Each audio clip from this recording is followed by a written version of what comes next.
"Can I have the rest of your food, mister?" whispered a little girl, tiny and frail. It was an ordinary night for this tech mogul, a quiet meal until a little girl in a tattered dress approached, not asking for money, but for his leftovers.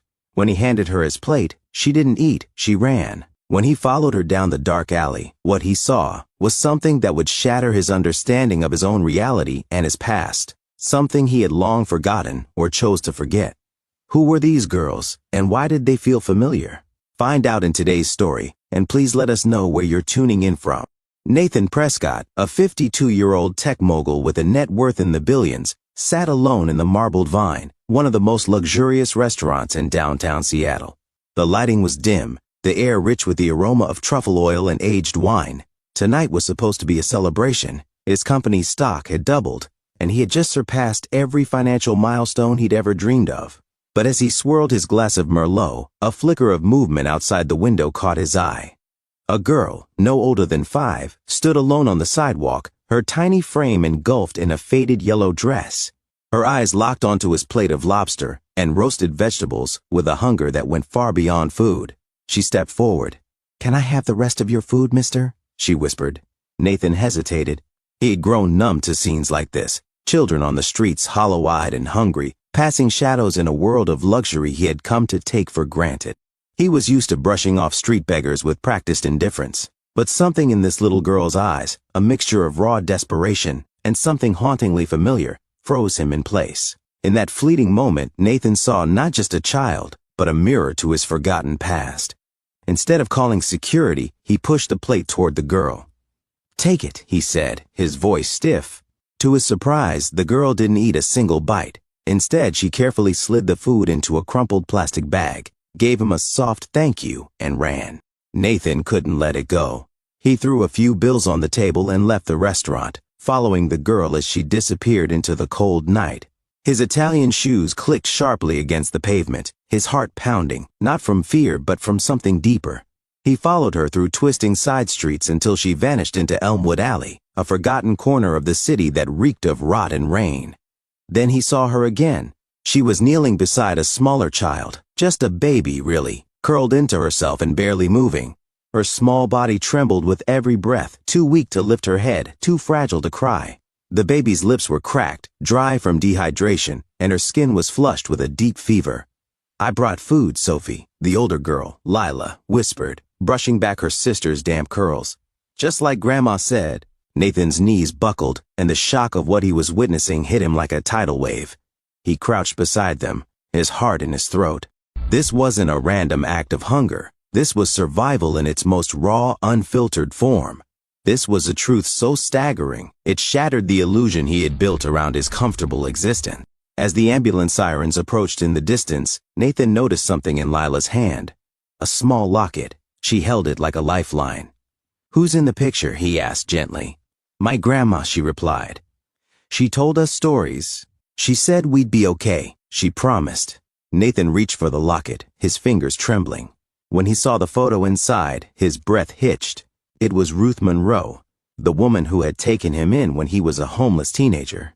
The woman who had believed in him before he had a dollar to his name, who gave him warmth when the world had turned its back. She wasn't just a caretaker. She had been his saving grace, his lifeline in the darkest chapter of his life. The realization hit with the force of a tidal wave. These were her granddaughters, and he had failed her. Failed to answer her letters. Failed to return her calls. Failed to check in when her name surfaced in the back of his mind. Now her legacy sat in front of him, starving, abandoned, and nearly lost. The weight of his silence echoed louder than any apology ever could. At St. Grace Children's Hospital, doctors worked through the night to stabilize Sophie. Malnutrition, fever, neglect. The diagnosis was grim, one that revealed just how long Sophie had been fighting for her life without anyone noticing. Her tiny frame bore the evidence of months of deprivation, brittle bones, sunken eyes, and a frailty that chilled even the most seasoned doctors. Nathan didn't leave their side. He made phone calls, brought in the best pediatricians, hired trauma specialists. But more than that, he sat with Lila every day, listening to her stories, helping her believe in adults again. And slowly, Sophie began to recover. Then came the next storm, a phone call from a rehab clinic. Lila and Sophie's father, Marcus Monroe, was alive. He had checked into treatment weeks ago after an overdose. Now he wanted to see his daughters. Nathan's stomach turned. Could he trust the man who had let these girls starve? He sat down with Lila. "Your dad wants to see you. Do you think he's changed?" she asked. "I think he's trying," Nathan said. "But the choice is yours." At the clinic, Marcus Monroe looked like a shadow of the man he once was.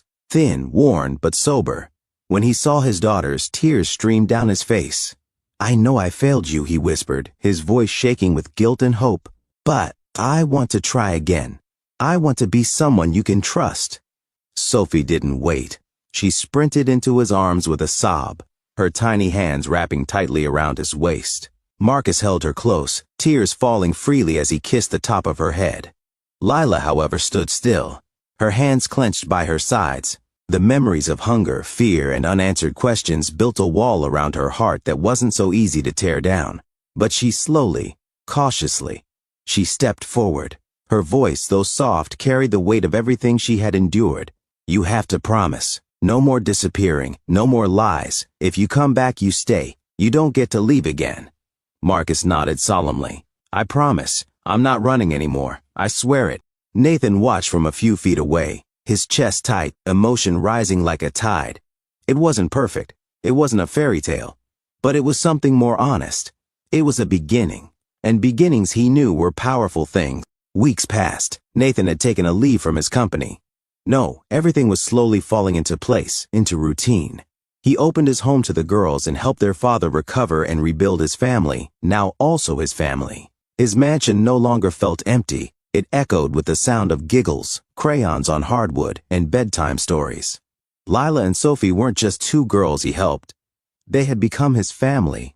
Every time Lila showed him a new drawing, or Sophie asked for a bedtime hug, Nathan remembered the locket, remembered Ruth, remembered who he used to be, a scared, lost boy with no direction and no future until a woman named Ruth gave him hope.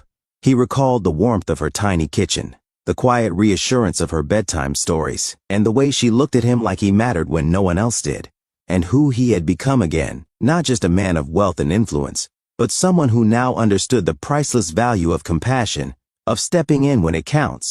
The cycle had come full circle, and in giving these girls a chance, he had reclaimed the part of himself he had buried under decades of ambition and success. He remembered to never forget where he came from and where he wouldn't be for Ruth and her kindness. Success had blurred his vision of what mattered, and now he saw it clearly. One evening, Nathan stood in his study, looking out at the Seattle skyline. He thought of all he had built, but for the first time, he realized that true success wasn't in stock tickers or luxury dinners. It was in second chances, in love, in showing up when it mattered most. He smiled and whispered into the night, "Thank you, Ruth. I'm finally making it right." Nathan meeting the girl and following her was fate. If he had not followed her, do you think he would have realized that it was compassion that had led Ruth to give him the life that he had? What would you have done in Nathan's place? Kept walking or followed the girl? Please let us know in the comments below, and thank you for listening to Storyline Narratives.